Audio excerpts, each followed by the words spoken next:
Boa noite a todos. Começando aqui a nossa live, falando sobre porte legal de arma. Vou disparar aqui um convite para meus amigos.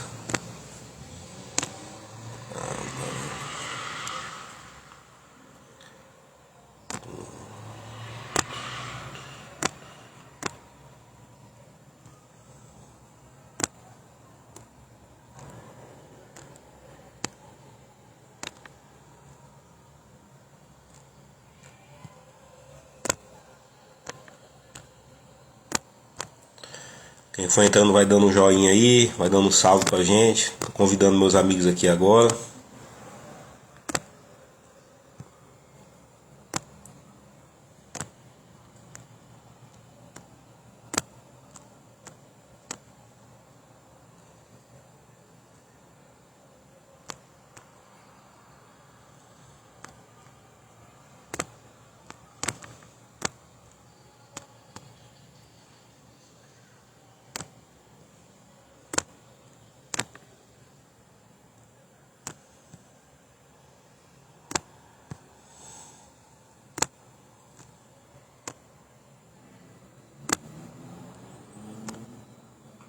Pessoal, se alguém já entrou aí, eu tô só dando um clique aqui, convidando a minha turma. Convidando os amigos.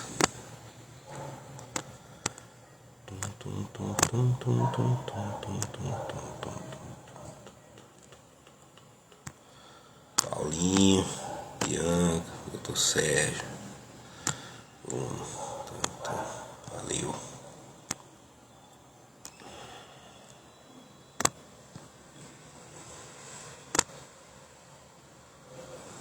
Beleza.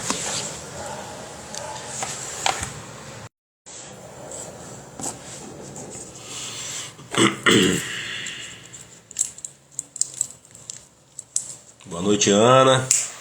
Seja bem-vinda.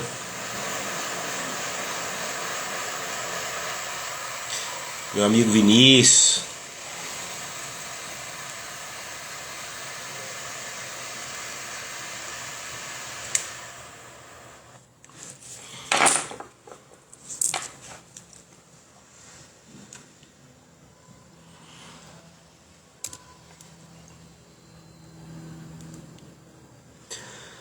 Pessoal, quem está entrando aí, quem puder clicar nessa flechinha aqui do cantinho da sua tela e convidar mais gente que possa se interessar pelo nosso trabalho. Seu João Batista Pai, meu paizão, seja bem-vindo, te amo.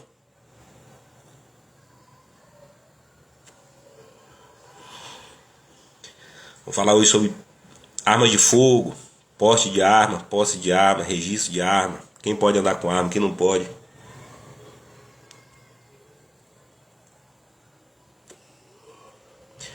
Como se defender se você for pego com arma de fogo.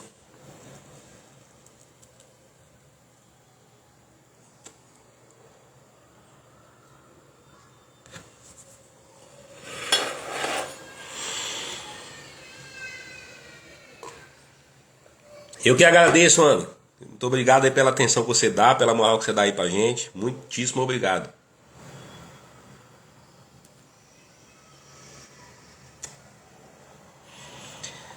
Tô cowboy, pô.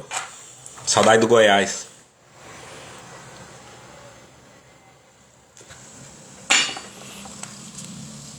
Meus amigos, boa noite pra todo mundo. Prazer estar aqui com vocês mais uma vez. E a gente está sempre falando aí dos temas da semana, né? E eu falei bastante do processo do Bolsonaro. E aí tinha bem mais coisas para falar sobre o Bolsonaro que eu vou falar ainda. Mas para não ficar maçante, para não ficar repetitivo, eu escolhi um tema hoje que é um tema da vida, do dia a dia, que muita gente que segue a gente aí, o pessoal do agronegócio, precisa desse assunto, que é a questão da arma de fogo. E é um tema bastante relevante aí para o direito penal e processo penal brasileiro. E o objetivo dessas lives que eu faço aqui toda quinta-noite não é dar aula. Eu não estou tentando ser o mínimo professoral possível, porque a live ela não deixa de ser uma aula, né? Um colóquio, um debate, uma explanação. Mas o meu objetivo aqui é trazer temas do direito que a gente consiga conversar com pessoas comuns. Gente do direito, mas também gente que tem interesse, que tem curiosidade. Boa noite, doutor Rodrigo Pisati, seja bem-vindo. Gente que tem interesse, que tenha curiosidade, que queira se aprofundar no assunto, entender um pouco mais das questões do dia a dia. Então hoje a gente vai bater um papo sobre porte e posse legal de arma de fogo. Basicamente é isso. Qual que é a diferença do porte de arma para posse de arma? Porte legal de arma, posse legal de arma, qual que é a pena de um, qual que é a pena de outro, como que a gente se defende disso, como é que eu lido com a polícia se eu for pego e tal. Então vamos lá. A arma de fogo, antes de qualquer coisa, arma de fogo é um tema político, certo? A arma de fogo é um tema político.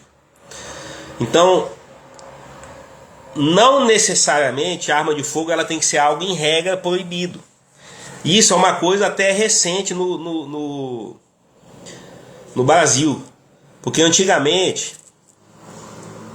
a arma de fogo era algo comum, quando a população era um pouco mais civilizada, né? Eu me lembro do meu pai contando que meu pai mudou para Tucuruí, não sei se em 74.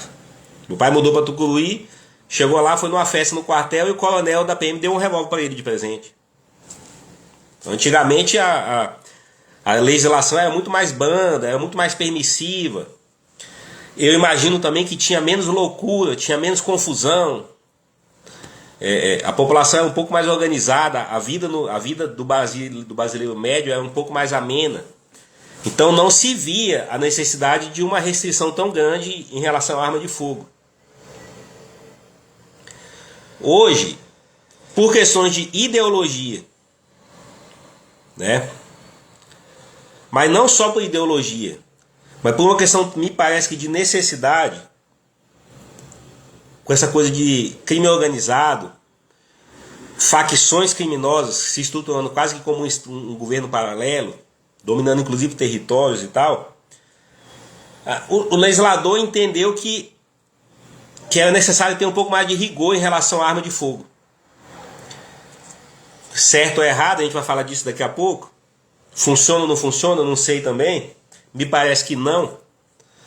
Eu particularmente sou a favor de que a população tenha cada vez mais acesso à arma de fogo. Porque o ladrão já tem de toda forma. O criminoso já tem acesso à arma de fogo de toda forma. Mas basicamente a gente tem que entender as questões de política criminal. Dona Miriam, seja bem-vinda, o amor da minha vida, minha mãe. Frank, meu amigo, logo vou estar treinando contigo de novo, viu? Anota aí. Então é importante a gente entender o seguinte: o que é crime? Quem que decide o que vai ser considerado crime? O legislador, tá? Doutor Luiz, seja bem-vindo. O legislador define o que é crime. Quando ele analisa o que acontece na sociedade, escuta os anseios da sociedade e a partir dali ele define, fala, isso aqui é uma necessidade, então nós vamos criminalizar esse tipo de coisa. Certo? Vou dar um exemplo. O adultério e aquilo que é crime e aquilo que deixa de ser crime muda ao longo do tempo. Vou dar um exemplo. Adultério. O adultério houve uma época em que era considerado crime no Brasil. Aí a sociedade se modernizou, ficou mais moderninha e tal. O direito que se afasta um pouco mais da moral. E aí o legislador entendeu que não faz mais sentido, pela cultura brasileira de hoje, que o adultério seja considerado crime. O adultério ainda é um ilícito que se resolve no direito civil, não precisa do direito penal para ele. E aí a gente tem um outro princípio, que é o da subsidiariedade do direito penal. Então, um dos princípios do direito penal é o fato de que ele deve ser sempre subsidiário. O direito penal ele é sempre a última opção do legislador. Tudo aquilo que o direito civil e o direito administrativo conseguem resolver não precisa de ser considerado crime, não precisa de lei penal para isso. Aí o legislador entendeu que o adultério não precisava mais ser considerado crime. E aí tem algumas coisas que começam a caminhar. Por exemplo, hoje, casa de prostituição, se você for estudar jurisprudência sobre casa de prostituição, Você já vê praticamente uma tendência dos tribunais a não punir mais isso. Daqui a pouco vai deixar de ser crime, vai ser retirado isso do código. Porque são mudanças sociais. Então, em algum momento do Brasil, o legislador entendia, boa noite, Beth, que não era necessário punir arma de fogo, e agora, pelo cenário brasileiro hoje, o legislador entende que precisa punir sim, e aumentou o rigor em relação a porte e posse de arma de fogo no Brasil. E hoje, quem regulamenta o crime de porte, os crimes envolvendo arma de fogo no Brasil, é a Lei 10.826 de 2003, que a gente chama de, conhecido muito carinhosamente, de Estatuto do Desarmamento. Esse apelido, o apelido da lei é o que a gente chama de nomen iuris, né? O Estatuto do Desarmamento, só esse nome você já entende qual que é o objetivo dele: desarmar a população, certo? Então a política criminal do governo brasileiro hoje, do Estado brasileiro em relação à arma é, via de regra, desarmar a população. Então você já pode saber, é proibido em regra você possuir arma de fogo e andar na rua com arma de fogo. Isso é proibido. Excepcionalmente, se você cumprir os requisitos da lei, você pode ter uma arma de fogo guardada em casa ou no trabalho. Já é a exceção da regra, que a regra é que ninguém tem arma em casa ou no trabalho. Excepcionalmente, você pode comprar uma arma, preenche os requisitos da lei, consegue o registro da arma de fogo no órgão competente, e aí você vai poder possuir uma arma de fogo em casa ou no local de trabalho. Você não vai poder andar para cima e para baixo com esse revólver. Sair na rua, na calçada, voltar, não. Ele tem que ficar acondicionado, guardadinho lá, mas em casa ou no trabalho. Fala, doutor Silmar. Fala, doutor Marcelo. E a exceção da exceção é você conseguir o direito de ter o porte legal de arma de fogo. Que aí é difícil pra caramba. Se você não for policial ou membro de alguma das carreiras de Estado, se você não for juiz, promotor, auditor fiscal, fiscal do trabalho, polícia penal, né? Você vai ter guarda municipal, você vai ter muita dificuldade em conseguir aí o direito ao porte de arma de fogo. Você vai ter no máximo a posse na sua casa. Beleza. Então basicamente é isso. Conceito básico aqui, porque eu não estou aqui para dar aula. O meu objetivo não é ser professoral, né, igual eu já falei no começo, mas é a gente trocar ideias básicas sobre o que funciona, como é que funciona esses assuntos no Brasil. Então tá, o que seria posse de arma? Eu guardar um revólver em casa ou no trabalho. Lembrando que se você guardar o revólver no seu carro, o carro não é casa, o carro não é extensão da sua casa. Se você tiver uma arma no carro, você não vai estar exercendo uma posse, você vai estar exercendo um porte ilegal de arma, que vai ter uma pena maior para você, tá? Então, se você compra um revólver preenchendo os requisitos legais, obtém um registro da sua arma de fogo e mantém ela guardadinha em casa ou no trabalho, você tem a posse legal correta da arma de fogo. Isso não é crime, é um exercício regular de direito, tá? Agora, se você inventou de comprar um revólver sem registro, sem autorização, sem preencher os requisitos legais e guardou esse revólver em casa e por algum motivo a polícia chega na tua casa ou no teu local de trabalho e surpreende você com aquela arma de fogo, você vai estar sendo autuado em flagrante pelo crime de posse ilegal de arma. Tá? Posse ilegal de arma. A posse, ela está prevista aqui no artigo 12 do Estatuto de Desarmamento, que fala o quê? Possuir ou manter sob sua guarda arma de fogo, acessório ou munição de uso permitido, em desacordo com a determinação legal, no interior da sua residência ou na dependência desta, ou ainda no seu local de trabalho, desde que seja o titular ou o responsável legal do estabelecimento ou da empresa, tá bom? Beleza, então se você está no seu local de trabalho, você é o titular ou responsável por aquela empresa e tem aquele revólver lá, aquela empresa é seu local de trabalho, você é o titular dela, você responde também pela posse. A pena é de 1 a 3 anos e multa. Então, isso aqui é um crime de baixo potencial ofensivo. É uma pena, eu vou dizer assim, é uma pena mais tranquila. É um problema que a gente consegue administrar. Por quê? Se você for preso em razão da posse ilegal de arma,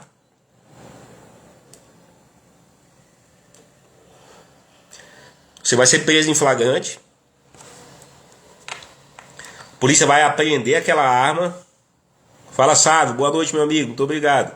Você vai ser preso em flagrante, a polícia vai apreender aquela arma, vai levar para a delegacia, vai te autuar. Você vai ser lavrado contra você um auto de prisão em flagrante, mas em razão da pena ser baixa, peninha de 1 a 3 anos, você vai poder pagar uma fiança e já vai para casa. Então, se você for preso meio-dia pelo crime de posse ilegal de arma, 6 horas da tarde você já vai estar em casa. Tá? Não tem para onde correr. Vai pagar a fiança e vai para casa. Esse é o ponto. É o crime de posse ilegal de arma. Professor, mas se eu comprei um revólver ano passado e a polícia só descobriu isso hoje, ainda dá flagrante? Dá. Porque o crime de tanto a posse quanto o porte de arma são crimes de natureza permanente. O que significa que ser um crime de natureza permanente? Dentre outras coisas, significa que você pode ser preso em flagrante a qualquer tempo. Você pode ser preso em flagrante a qualquer tempo. É como se o estado de flagrância fosse permanente. A qualquer momento que a polícia chegar e se surpreender ali com aquela arma de fogo, você pode ser preso. Tá certo? Existem outros crimes, por exemplo, omissão de cautela, né? Artigo 13. Deixar de observar as cautelas necessárias para impedir que um menor de 18 anos se apodere de arma de fogo. Mas eu não quero falar dele agora. Eu quero falar dos principais, que é a diferença do porte, da posse para o porte. Porte de arma de uso permitido, porte de arma de uso restrito e o disparo de arma de fogo. Então vamos lá. Se a posse de arma é ficar com a arma em casa ou no local de trabalho, o que configura o porte? Artigo 14 do Estatuto de Desarmamento. Portar, deter, adquirir, fornecer, receber, ter em depósito, transportar, ceder, ainda que gratuitamente, emprestar, remeter, empregar, manter sob sua guarda ou ocultar arma de fogo, acessório ou munição de uso permitido sem autorização ou em desacordo com determinação legal ou regulamentar. A gente já vê aqui que o artigo tem vários verbos. Os verbos que estão no núcleo do tipo penal significam formas diferentes de cometer o mesmo crime. Então, se eu comprar um revólver e ficar andando com ele na rua, comprei um revólver na rua, eu acabei de adquirir aquele revólver, já estou cometendo crime. Certo? Se eu recebo de alguém, se eu mantenho em depósito, se eu transporto, se eu empresto arma de fogo para alguém, são várias formas de cometer o crime. Mas o verbo principal, não à toa ele é o primeiro, é o de portar, né? De você assumir o porte, você andar para cima e para baixo com uma arma de fogo. A gravidade dessa conduta ela é um pouco maior, ou seja, o potencial lesivo desse sujeito aumenta. Ficar com o revólver guardado em casa ou no trabalho é uma gravidade menor, mais leve. Um pouco mais grave é andar para cima e para baixo com o revólver. Tá? Porque você já está colocando em risco a vida de pessoas, pelo menos em tese.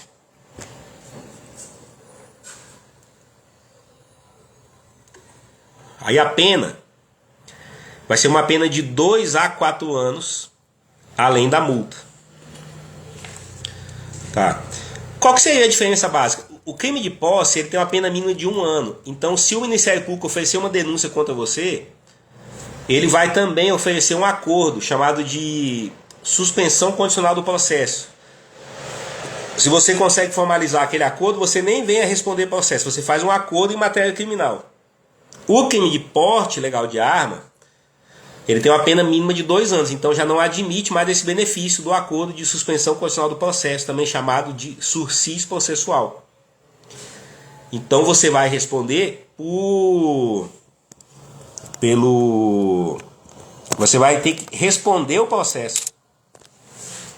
Você vai ter que responder o processo. Então não vai conseguir fazer um acordo com o Ministério Público, não. Você vai ser denunciado, vai ter que apresentar uma defesa prévia, vai ter que apresentar as suas teses de defesa. O que a gente pode pensar aqui? Pergunta que vem é: professor, fui preso, eu tenho um parente que foi preso pelo crime de porte ilegal de arma.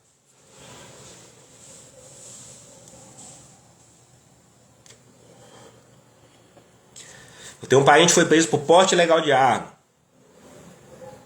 Aí ele foi citado agora e ele tem 10 dias para apresentar a defesa prévia. O que pode ser alegado? Boa noite, doutor Odaí. Não tem muito.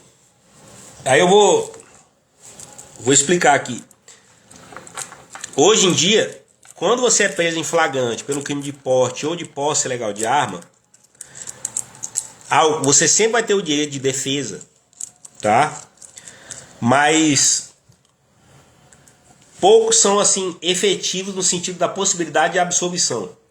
Por exemplo, eu estava sendo ameaçado e tô devendo para a agiota, estava sendo ameaçado, tem uma boca de fumo na esquina da minha rua, que se cara lá tá quizilado comigo, e aí eu tenho testemunho que comprova isso, e eu estava andando armado com medo de ser preso, de ser morto.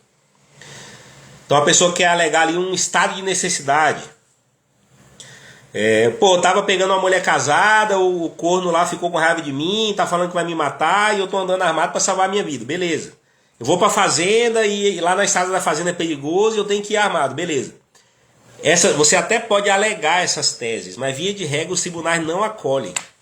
Via de regra o tribunal não admite. Por mais que sejam teses fortes, que o Brasil seja um país de fato perigoso, os tribunais eles tendem a falar que isso não é argumento suficiente. Se você tiver esse tipo de problema, você tem que acionar os órgãos de Estado, acionar a polícia e se organizar, mas isso não justifica você ter arma de fogo. Dificilmente você vai ser absolvido por causa disso. Certo?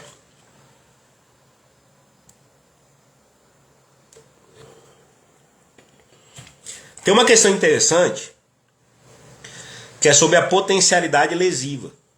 É interessante, é curioso, mas não vai resolver muito o seu problema também. Potencialidade lesiva.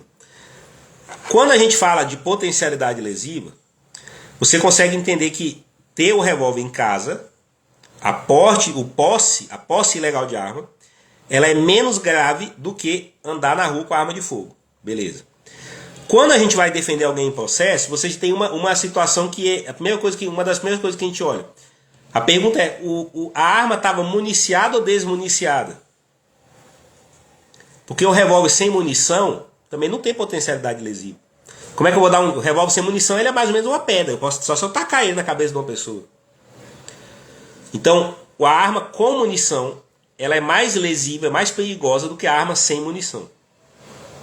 E uma coisa é eu ter o revólver no porta-luva e uma caixa de munição no meu bolso. Outra coisa é eu ter só um revólver no porta-luva e nem ter munição no carro. Então, naquele momento, naquele trânsito, nem tem como você pensar que eu ia dar um tiro em alguém se eu nem tinha munição disponível para mim. Antigamente, coisa, sei lá, de 20 anos atrás, você tinha jurisprudência, tinha decisão dos tribunais que falava até o seguinte, que se a arma está sem munição, e em especial quando o cara nem munição não tem no carro, nem no bolso, o cara não tem munição disponível, só está o revólver, o fato seria atípico. Porque os tribunais entendiam que o crime de porte ilegal de arma de fogo é o que é considerado crime de perigo concreto. Então, se não fosse apresentado aquele perigo concreto, o fato seria atípico por falta de potencialidade lesiva. Princípio do direito penal de proteção dos bens jurídicos. Hoje, infelizmente, e essa é uma tese muito justa, muito ponderada, muito elegante, mas infelizmente não é o entendimento que vigora mais. Então hoje o entendimento que vigora é: arma de fogo com munição ou sem munição é crime do mesmo jeito. E o pior, o crime fala de portar arma de fogo, acessório ou munição. Então se você tem um acessório da arma de fogo, tipo uma peça da arma de fogo ali, alguma coisa, ou se você tem, em especial, se você está andando só com munição sem a arma, se você está só com a munição e sem a arma, eu tinha uma caixa de bala no meu carro, mas nem revólver eu não tinha, é crime do mesmo jeito. Você responde por crime do mesmo jeito. Tá.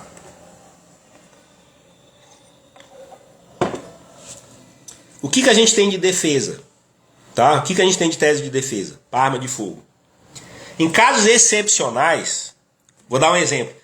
Tinha uma pessoa foi presa e ela tinha um pingente no pescoço, e o pingente dela era uma bala de revólver, que ela usava como adereço, um pingente do pescoço.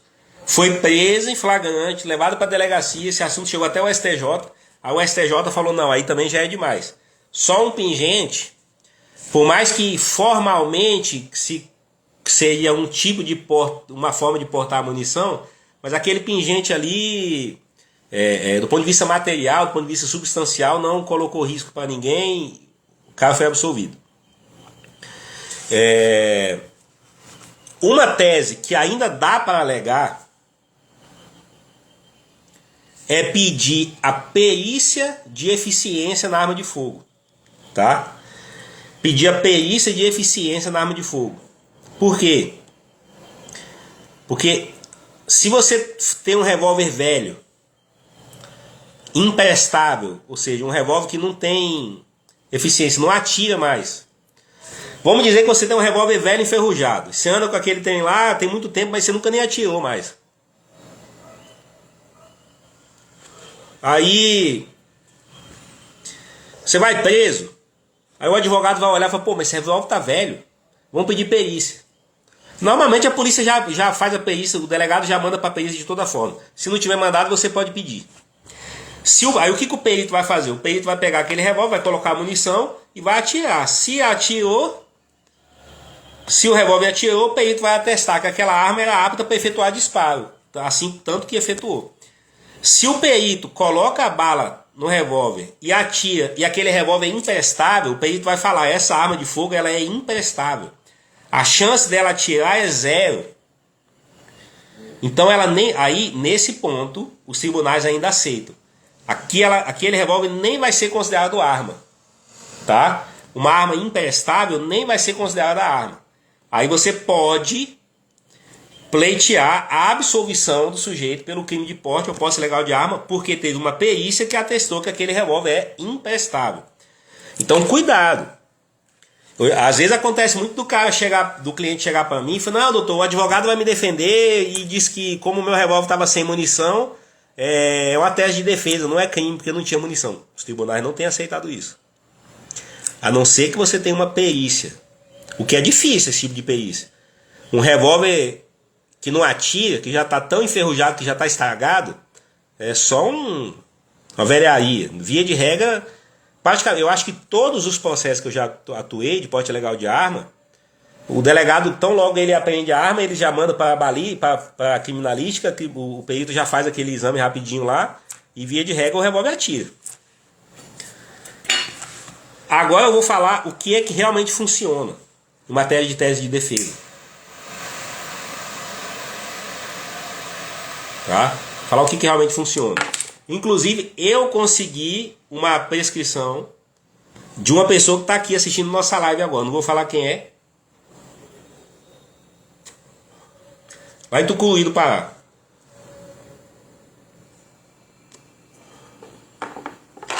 A tese mais forte para defender alguém pelo crime de porte ilegal de arma ou posse ilegal de arma é você trabalhar até conseguir a prescrição. Por quê? Aí tem aquela coisa de entender a matemática. Se você tem uma pena até 1 ano, abaixo de 1 ano prescreve em 3 anos. Certo? de 1 a 2 anos prescreve em 4. Certo? Então é a regra da prescrição. Então, se eu tenho um cliente que responde por porte ilegal de arma, aí eu tive um cliente, fazendeiro, lá de Tucuruí do Pará, fui defender o camarada porque ele estava com... A polícia parou ele vindo da fazenda e tinha um 22 sem munição no porta-luva. Preso em flagrante, porte ilegal de arma, pagou fiança e foi para casa. Beleza. Qual que é a principal tese? Se o cidadão já foi preso em flagrante, ele é réu primário, tem bons antecedentes, confessou em delegacia e vai confessar em juízo, ele vai tender a pegar a pena mínima de 2 anos. Na pena mínima de 2 anos, prescreve em 4. Qual que é a missão do advogado? A partir do momento em que o juiz recebeu a denúncia, começa a contar o prazo de prescrição até a sentença. Então, se você é meu cliente e você responde pelo crime de porte ilegal de arma, a minha missão é fazer com que esse processo demore pelo menos 4 anos e 1 dia. Porque aí, se o juiz vier a te condenar, vai te condenar a 2 anos, prescreve em 4. Se deu mais de 4 anos entre o recebimento da denúncia e a sentença, você vai ter uma prescrição retroativa. E assim foi feito. Aí esse processo correu no Fórum de Tucuruí, que estava com muita demanda criminal. Albert Lobato, meu amigo. Eu acho que eu conheço o Albert, deve ter quase 40 anos. Albert, seja bem-vindo aqui. Muito obrigado aí pelo prestígio aí. Seja sempre bem-vindo. Aí o Fórum de Tucuruí estava com muita demanda. O que eu fiz? Falei, vou usar as ferramentas processuais que a gente tem, dentro da legalidade, para conseguir ganhar tempo. Aí demorou para o cliente ser citado. Quando o cliente foi citado, eu apresentei a resposta à acusação. Na resposta à acusação, as pessoas precisam ficar muito espertas com que tipo de advogado elas contratam. Tá? Você chega no advogado, aí o advogado fala, eu vou te cobrar 3 mil reais, 4 mil reais para fazer sua defesa. Pô, me dei bem, o advogado cobrou pouco. Aí o advogado faz uma resposta à acusação assim, ó. O réu... Tem um tipo de resposta à acusação, que é a defesa prévia do processo penal, que o advogado vai falar assim, ó. O réu é inocente, vai deixar para provar a sua inocência ao longo do processo e vamos entrar no mérito só nas alegações finais. Então eu vou arrolar 1 ou 2 testemunhas e tchau. Faz uma petiçãozinha de uma lauda. Não vai acontecer nada com aquilo ali. Quando o advogado faz uma petição simplória dessa, o advogado está cooperando para o processo andar rápido. Mas se você precisa que o processo demore, porque a demora beneficia o teu cliente, você tem que usar ferramentas processuais possíveis. Então eu aleguei inépcia da denúncia, situação de estado de necessidade que impõe a absolvição sumária.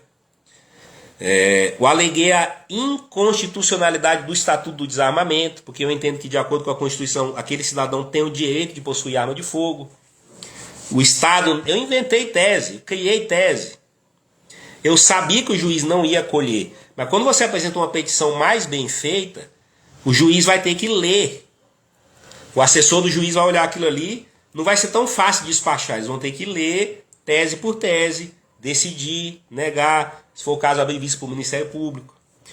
Aí eu pedi uma complementação da perícia em relação à arma de fogo. Apresentei um quesito qualquer lá. Lembrando para você o seguinte. No processo civil,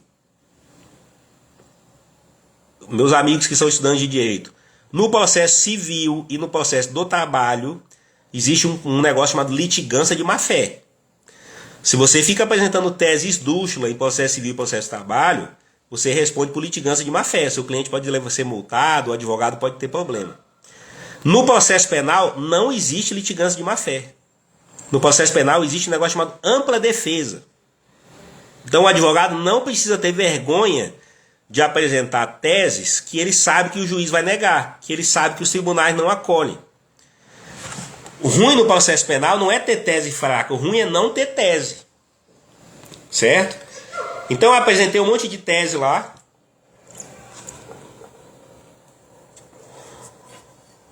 Esperei. Quando eu fui para a audiência, lá em Tucuruí, audiência de instrução e julgamento, que o juiz demorou para despachar minha petição, demorou para marcar audiência.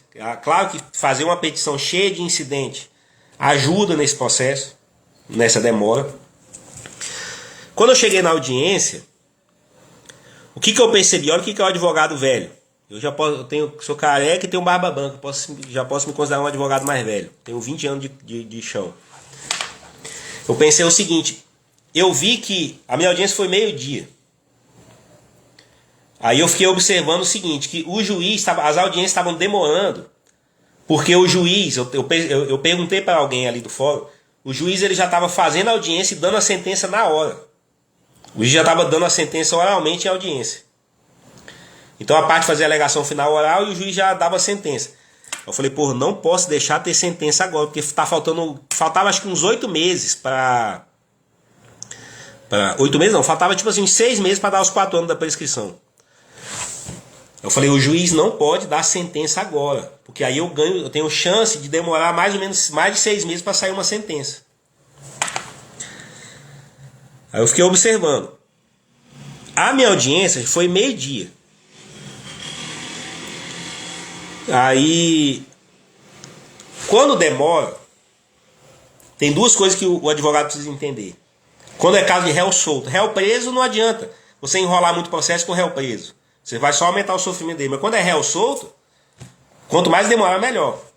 Além do processo, do processo penal, quando ele demora, além da prescrição, tem um conceito que você não vai ler em livro nenhum, que é o processo esfria.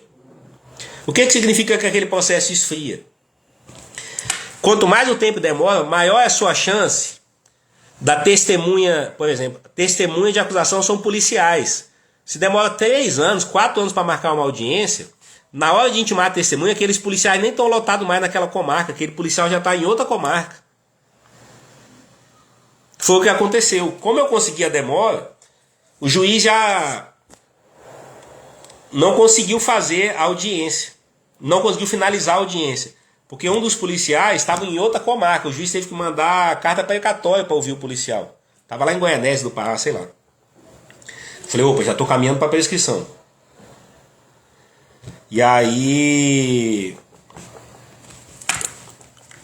fiz pergunta pro interrogado, pros policiais, pedi coisa que não tinha nada a ver. Aí o juiz, doutor, mas isso não cabe. Eu falei, excelência, estou requerendo. Se o senhor vai achar que não cabe, coloca aí, decide e fica no processo. A defesa requereu. A gente foi ganhando tempo e tal. Aí nesse dia, o promotor estava doido para almoçar. E o juiz queria que eu já fizesse a alegação final oral. E aí eu não fiz. Eu falei, não, a defesa não concorda com a alegação final oral, porque ainda não encerrou a instrução. Tem gente para ser ouvida ainda por carta precatória. Aí o juiz falou, não, então tá bom. O juiz viu que eu não ia abrir, e é o direito da defesa. O juiz falou, não, então não vou dar sentença agora, não vai ter como. Eu falei, graças a Deus. Aí nisso, até mandar uma carta precatória para um outro fórum ouvir aquela testemunha faltante, aquele policial que já estava lotado em outro local. O processo voltou para Tucuruí. O juiz abriu vista para o promotor apresentar alegações finais, abriu vista para a defesa apresentar alegações finais. Quando saiu a sentença, aconteceu exatamente o que eu quis. Meu cliente já tinha confessado, pegou a pena mínima de 2 anos. Pena mínima de 2 anos parece que era em 4. E já tinha passado 4 anos e 7 meses do recebimento da denúncia até a sentença. O que aconteceu? Prescrição. E nesse caso é a extinção da pretensão punitiva do Estado. Então o cliente continuou sendo réu primário, apesar da condenação. Então basicamente, como as penas são baixas, as principais teses que você consegue efetivamente absolver ou manter o teu cliente sendo réu primário, porque a prescrição é um tipo de absolvição, mas a gente chama de absolvição imprópria, né? Não é uma absolvição de fato, é você conseguir fazer esse processo demorar ao máximo para você conseguir a prescrição com base na pena aplicada. Aí você vai ter que explicar para o teu cliente ter sangue frio. O cliente tem que ter sangue frio. Cliente, você vai provavelmente ser condenado. Mas se a gente conseguir esse lapso temporal, você vai ser condenado, mas vai dar prescrição e aquela sentença não vai ter efeito. Você continua sendo réu primário. E assim foi. Eu tenho um outro caso que eu estou atuando em Belo Horizonte. Foi de uma ex-aluna minha, que é advogada, inclusive. Foi um acidente de trânsito. Ela bebeu e dirigindo bêbada lá em Belo Horizonte e bateu no motoqueiro, causou nada demais, lesão corporal leve. Aí ela tá lá respondendo por embriaguez ao volante e lesão corporal leve. Aí o que eu fiz? Mesma coisa. Ela tinha feito uma defesa no Detran e aí ela conseguiu anular a multa no Detran. O Detran entendeu que ela não tinha fugido do local do crime, que é uma situação que aumenta a pena. Aí eu pedi para o juiz da causa, na defesa prévia, eu fiz todos esses pedidos. Na defesa prévia, eu falei, olha, a nossa tese principal, se você foi preso em flagrante e assoprou o bafômetro, estava bêbado, foi preso em flagrante e assoprou o bafômetro, confessou. A gente tem que brigar pela prescrição, porque a pena do crime é baixa. A pena do crime é abaixo de 1 ano. Você vai pegar 6 meses, 8 meses de pena, vai prescrever em 3 anos. E é uma prova técnica. Aí eu pedi reconstituição do crime, que a gente chama de reprodução simulada dos fatos, que tem a ver com a dinâmica do acidente de trânsito, para saber se o sinal estava verde, se o sinal estava vermelho, o motoqueiro veio da onde e tal. Pedi para mandar o ofício para o Detran de Minas Gerais, para o Detran mandar a cópia do processo administrativo em que ela conseguiu anular a multa. E aí o cliente tem que ter sangue frio. Fiz uma série de pedidos. O juiz negou todos os meus pedidos e marcou a audiência. Eu fiz um habeas corpus para o Tribunal de Justiça de Minas Gerais, o Tribunal de Justiça negou meu habeas corpus. Eu fiz um HC para o STJ. O STJ acolheu meu habeas corpus, mandou o processo voltar e o juiz produzia aquela prova. Aí o juiz manda ofício para o Detran de Minas Gerais. O que o Detran de Minas Gerais fala? Esse assunto está lá no Detran de Goiás, que é a CNH da menina de Goiás. Manda ofício para o Detran de Goiás. Aí o Detran de Goiás fala, não, esse assunto, esse dossiê de documentos aí está no Detran de Minas mesmo. Só de ficar nessa frescura, já passaram mais de 5. Eu queria 4 anos, já se passaram mais de 5. Já se passaram mais do que 5 anos. Então, aí agora eu apresentei. Aí quando passou o prazo, aí eu falei para minha aluna, falei, olha, agora vamos apresentar a alegação final tranquilo, porque você confessou, você vai pegar a pena mínima. Você vai pegar apenas abaixo de 1 ano, que vão prescrever em 3. Já tem 5 anos do recebimento da denúncia e ainda não teve sentença. Então já estou tranquilo, porque eu sei que vai vir prescrição.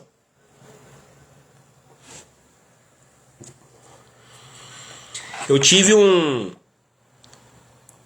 acho que um dos principais processos que eu peguei em Goiás era de uma acusação de fraude em concurso público. O mesmo cliente, a mesma empresa, respondia processo de fraude em licitação em 8 municípios diferentes. Eram 8 ações penais.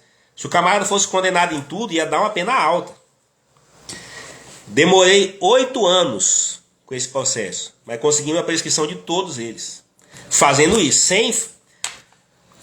Qual que é o limite? Aí eu vou esclarecer isso aqui. No processo civil, o advogado tem obrigação de boa-fé, de lealdade, de cooperação processual, senão ele responde por litigância de má-fé. O advogado criminal não existe, ele tem mais liberdade de ação do que o advogado civil e trabalhista, porque no processo penal não existe litigância de má-fé. Qual é o limite do advogado na produção de prova? O que eu não posso é cometer crime. Isso eu já não faço jamais. Você não pode cometer crime. Então você não pode subornar perito, subornar testemunha, ameaçar testemunha, tacar fogo em documento, destruir prova, porque aí você comete o crime de fraude processual, né? Você não pode cometer crime. Agora, tudo aquilo que não é crime, tudo aquilo que é lícito, ainda que seja protelatório, ainda que o juiz perceba que eu estou enrolando o processo só para protelar, o advogado não só pode fazer, como tem que fazer. Ainda mais quando é réu solto. Réu preso é diferente. Réu preso você tem que enxugar a defesa, ser efetivo, porque para não prolongar demais o sofrimento do cliente ali. Agora, réu solto, o tempo sempre corre a favor do cliente. E eu vou repetir, não existe litigância de má-fé em processo penal. Você só não pode cometer crime. O advogado não pode guardar a arma do bandido no escritório dele, esconder dinheiro, entrar na... Eu tenho um colega que conheci uma pessoa que me contou uma história que o preso falou, tem um endereço aí que a polícia não sabe, mas tem um monte de a pretexto de crime, documento falso, tá tudo lá. Aí o advogado falou, me dá aí o endereço que eu vou mandar alguém lá e tacar fogo em tudo. Isso aí já não pode. Mas eu posso pedir para mandar ofício pro banco, mandar ofício pro Detran, mandar ofício não sei para onde. Aí, durante a audiência, uma testemunha falou, inclusive o fulano de tal também viu esse crime. Aí eu, na hora, falei, excelência, então eu quero requerer que esse fulano de tal seja intimado também. Se ele viu, ele tem que vir aqui e falar o que ele viu. E aí você vai ganhando tempo, com ferramentas lícitas, sem você responder por coisa nenhuma. E aí caminha para essa tese que hoje, para crimes de pena até 2 anos, é uma tese interessante, que ainda você brigar pela prescrição. Detalhe, quando o cliente tem mais de 70 anos, a prescrição cai pela metade. Mais fácil ainda. Aí você joga solto na questão da prescrição. E aí, por último, vou dar minha opinião aqui. E aí eu quero que meus amigos que estão me assistindo, eu quero ouvir a opinião de vocês também. No Brasil hoje, a legislação que proíbe você de ter arma, portar arma de fogo e dificulta ao máximo conseguir o porte, hoje é praticamente impossível um cidadão comum, civil, conseguir porte de arma. Muito difícil. Você acha que no Brasil de hoje a legislação deveria ser mais flexível para a gente ter acesso à arma? Ou você acha que do jeito que tá bom? Quem puder, comenta aí para mim, para a gente ir trocando ideia, por favor. Eu particularmente penso o seguinte: o ideal é ninguém ter arma. Ninguém. Só a polícia. Tá? Então, se a gente tivesse no mundo ideal, em que eu tenho certeza que ninguém tem arma, eu não preciso de arma. E aí a legislação seria ok. O problema do Brasil hoje é que, na prática, e aí a gente tem que comparar a lei com a prática, com a vida real. Hoje, na prática, qualquer um consegue arma de fogo. Se você tiver R$1.000 na mão e sair na rua, em pouco ano, em 2 horas, tu consegue um revólver para você comprar arma fria. É fácil. Encosta no boteco, começa a trocar ideia, tu vai já arrumar uma arma de fogo para você. Então todo mundo tem arma. Quem quiser ter arma, tem arma. E o ladrão, o 157, o cara que vai assaltar a sua casa, o cara que vai estuprar uma menina, o cara que vai roubar um banco, o cara que vai invadir uma fazenda, esse cara tem a arma dele, pô. É óbvio que tem. Então, como na prática vira um vale tudo, um libera geral, você tem facção que tem arma que derruba avião. Por que eu, que sou um pai de família, que moro com meus 2 filhos, não posso ter uma arma em casa para cuidar da minha família? Por que eu, se vou fazer uma audiência amanhã, o advogado que trabalha com júri, o advogado que faz júri passa apuro. E não é só advogado de júri, não. As pessoas têm um romantismo com o tribunal do júri, mas, por exemplo, quando você vai advogar em acusações de crime sexual, a pessoa já pensa, mas vai advogar para estuprador. O cara que é processado, ele pode ter cometido um estupro ou não. Eu já advoguei para muita gente que eu li o processo do cabo a rabo, eu falei, eu tenho certeza que esse camarada não encostou uma mão nessa pessoa. Existem muitas acusações falsas de estupro, só que quando você tem acusação de estupro, a família fica num ódio absurdo, do réu e do advogado. Eu já entrei no Fórum de Goiânia, por exemplo, para defender um cidadão acusado de crime sexual, que cheguei no policial lá, que estava da guarda do fórum lá, e falei, me dá um apoio aqui, encosta comigo aqui, vai comigo até a porta da sala de audiência, para a família não me hostilizar. Então, o advogado, por exemplo, corre perigo. Por que eu não posso ter uma arma de fogo? Se eu quiser. Eu João, particularmente, eu não tenho muito traquejo com arma, eu nunca dei um tiro. Eu acho que as pessoas têm o direito de ter arma de fogo porque todo mundo já tem. Então, o criminoso já vai ter arma de fogo de toda forma. Então, se o Estado não consegue garantir a minha segurança, o Estado não pode me proibir de me defender, do jeito que eu puder. Para mim isso é uma questão de lógica. Esse meu cliente lá do Pará, tão logo a arma dele foi apreendida, eu falei para ele, quer minha sugestão? Já arruma outra arma para você. Porque o cara anda no lugar perigoso, zona rural, bicho pega. Eu falei, arruma outra arma para você. É melhor a gente ir te defendendo desses crimes de porte ilegal de arma do que você pegar uma boca quente aí, você não tem nem um 22 pelo menos para assustar, pelo menos para fazer barulho. Então sou a favor, sim, das pessoas terem acesso à arma. E quando você vai fazer pesquisa, estatística, nos locais em que a população tem mais acesso à arma de fogo, a criminalidade não aumenta, muito pelo contrário, em muitos casos diminui. Porque o ladrão, o que acontece no Brasil hoje? Imagina uma igreja, um culto da igreja que tem 500 pessoas lá dentro. Um vagabundo com um revólver na mão, ele consegue tocar o terror em 500 pessoas, porque só ele sabe que só ele vai ter arma. Num país em que a arma de fogo é liberada, o cara não mete o doido. Porque ele vai entrar na igreja, ele sabe que não é só ele que vai ter arma. O cara não entra na tua casa tão fácil, porque ele sabe que muito provavelmente vai ter alguém lá dentro de casa com revólver. Pô. Então as pessoas tendem a se respeitar mais. Então você também pode ter o ladrão representa um perigo contra mim, mas eu também posso representar um perigo contra o ladrão. Não pode ser essa guerra desigual. Então, inclusive eu dei uma entrevista, eu dei uma entrevista num programa lá em Goiânia sobre isso. A convite do meu amigo Dr. Rafael Zardini. Você tem o direito de ter arma de fogo. E eu acho que a gente, no Brasil de hoje, como o Estado não consegue garantir absolutamente nada em relação à nossa segurança,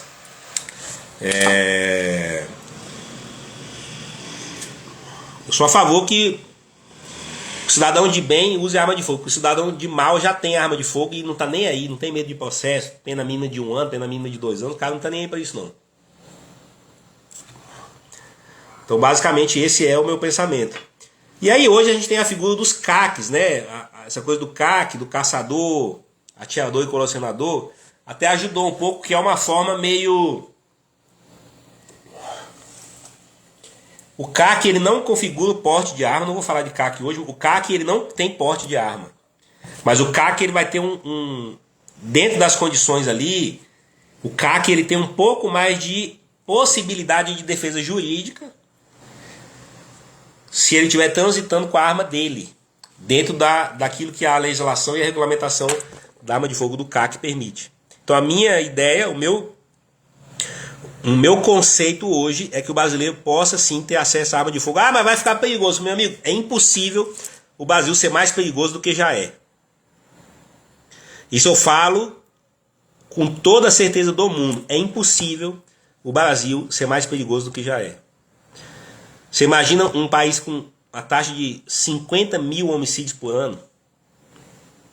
Imagina, o município de Tucuruí tem 100 mil pessoas. A metade de Tucuruí, meia Tucuruí morre todo ano por homicídio. É impossível ser mais perigoso. Se a gente tiver mais arma de fogo, a única coisa que vai acontecer é que o ladrão vai começar a pensar um pouco mais antes de encarar a boca quente. Certo? Mulher é vulnerável. A maldade prefere as mulheres, eu não tenho dúvida disso. Pergunta para um abusador, para um estuprador, para um ladrão, se ele prefere encarar um barbudo igual eu, que pesa 110 quilos, ou uma menina que pesa 50 quilos. Ele vai encarar a menina, pô. Vai fazer o mal. A mulher ela é fisicamente mais frágil. Então eu sou a favor que em cada bolsa de mulher tenha uma pistola. Pelo menos uma taser, pelo menos um spray de pimenta. Ninguém é obrigado a morrer igual um carneiro, igual um cabrito. Todo mundo tem o direito de escolher. Inclusive, vou entrar num outro tema polêmico. Doutor Felipe, me fala aí a tua opinião. Tema polêmico. Eu gosto muito hoje o maior especialista em arma no Brasil chama Bené Barbosa. O cara é maravilhoso. Normalmente, os especialistas em segurança pública chegam na televisão para falar o quê? Não reaja. Você não deve reagir. Reagir é pior. Sempre se renda, sempre se entregue, salve a sua vida. Meu irmão, se alguém já teve a oportunidade de conversar com uma pessoa que já foi estuprada, eu já tive.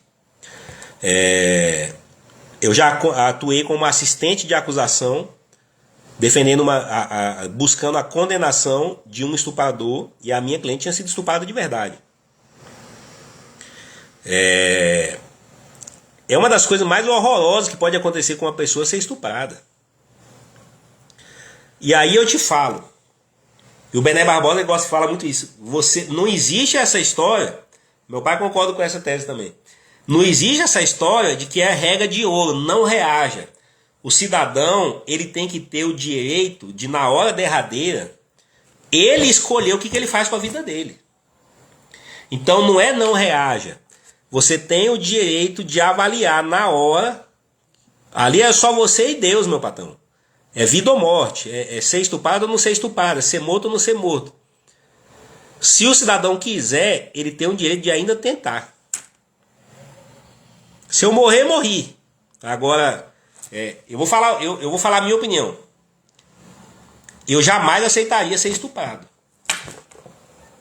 Se eu tiver numa situação de ser estuprado, eu já tenho isso claro na minha cabeça. Meu irmão, ou eu morro aqui, ou eu me salvo. Ou eu vou matar esse camarada, ou eu morro. Se vier 2, 3, 4, 10, vou morrer com honra. Meus filhos vão saber que o pai dele morreu de cabeça erguida, mas ninguém me estupra não. Isso é uma decisão minha. Cada um escolhe a sua. Vai pros caralhos. Se mata lá. Me mata, eu prefiro morrer de cabeça erguida do que viver pro resto da vida com uma chaga dessa. Com a desgraça dessa. É o direito que o cidadão tem. Isso é um direito do cidadão. Então se você quer ter uma arma de fogo e você falar, se alguém vier me sequestrar, vai me botar em cativeiro, extorquir minha família e depois ainda me matar lá no cativeiro, naquela situação humilhante. Não. Se o cidadão quis decidir, se alguém, imagina um empresário aí que corre perigo, se o cara fala, não aceito ser sequestrado, se vier me sequestrar, eu toco o tiro, ou eu mato ou eu morro, mas me botar em cativeiro igual um bezerro, igual um cabrito, igual um cachorro, para ele não vai não, morro ali e acabou a conversa. Isso é um direito que o cidadão tem, é polêmico, mas eu acredito nisso com todo, eu defendo isso com toda a força da minha alma, porque no final das contas, morrer vai todo mundo morrer. Quando chegar a hora de morrer, você só vai saber, pá, então essa é a hora derradeira. Morrer você vai. Todo mundo vai morrer. Ninguém escapa. Então a dignidade humana, em última instância, permite que você escolha como você vai morrer, pô. O que você faz da sua vida. Se alguém entrar dentro da minha casa, eu estou aqui em casa agora e meus 2 filhos estão dormindo aqui. Eu escolho a desgraça que eu vou fazer aqui dentro. Agora, me render? Você acha que um cara igual eu vou me render se um ladrão entrar aqui na minha casa e eu vou deixar levar meus 2 meninos e ficar com a cara de pastel? Ah, eu me rendi porque eu vi na Globo News que a gente não pode reagir e fazer o quê? Não me rendo não. Pego faca, pego arma de fogo, eu não tenho. Pego faca, vou morder. Eu morro aqui na guerra. Meus filhos vão saber que o pai deles morreu defendendo eles, mas não me rendo. Então eu sou a favor que as pessoas tenham... Eu não vou falar para você que você tem que reagir sempre. O que eu defendo é que o ser humano tenha o direito de escolha, inclusive na hora derradeira. E isso o Estado não pode se meter. Isso é uma ideologia minha, é crença profunda minha. O Estado tem que respeitar essa esfera mais profunda de dignidade do cidadão. E no final das contas, meu patrão, se você estiver numa situação dessa, dane-se o Estado. Quando é questão de vida ou morte, é você, Deus e a sua consciência. E faz o que quiser. Então é isso. Meus amigos, muito obrigado pela moral que vocês me dão. 10 horas da noite, 1 hora de live. Obrigado pela atenção, Frederico, Dr. Felipe, meu pai, minha mãe, meus irmãos. Beijo para todo mundo. Esse foi o assunto de hoje. Quem quiser falar comigo, quem precisar de mim, me chama no direct. Dr. Felipe, já prepara mais um tema aí pra gente voltar a fazer live junto. Quero fazer mais uma live contigo. Vamos falar algum assunto envolvendo empresa. Quem precisar falar comigo, tem meus contatos aí no Instagram. Estou à disposição de vocês. Um abraço, uma boa noite para todo mundo. E até a próxima oportunidade.